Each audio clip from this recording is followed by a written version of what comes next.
zamaita titi. Ndianiko achandimiririra zamaita mufu. Achati ndatadza oti kutadza kunowanikwe. Achati zvarapa oti mwanangu zvinowanikwe.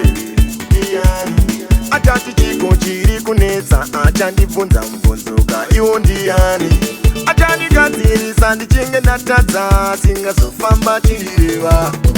Muri kamba rangu, muri kamba rangu, muri kamba rangu, muri kamba rangu, muri kamba rangu, muri kamba rangu. Ndichakutenda neiko nhasi uno zvamusisipo.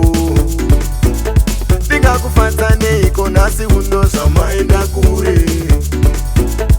Muri kamba rangu, muri kamba rangu, muri kamba rangu, muri kamba rangu, muri kamba rangu, muri kamba rangu. Hai! Zorora muri ukare. Lucky Lakas. Dara move. Hai!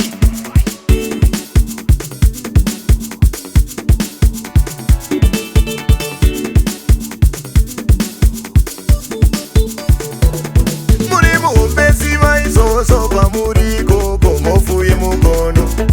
Muri muhumbeketa izo sopa muri koko mofuye mukono. Somakatidzisa zvakawandisa chua hamuna kuuma moyo. Asingawone ukugona kwenyu hamino zake ndiye akauma moyo. Asingawone ukunatsa kwenyu hamino zake ndiye akauma moyo. Achati varaidza ndiani matisi anani chafara nani. Ndiwo mubvunzo kwamuri baba ndinoda minduru. Ndimi maito zizikidza kwiri handina zvizere.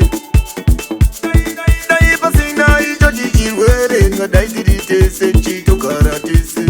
Asi handingapikise Mwari vatora shamwari yangosara nani.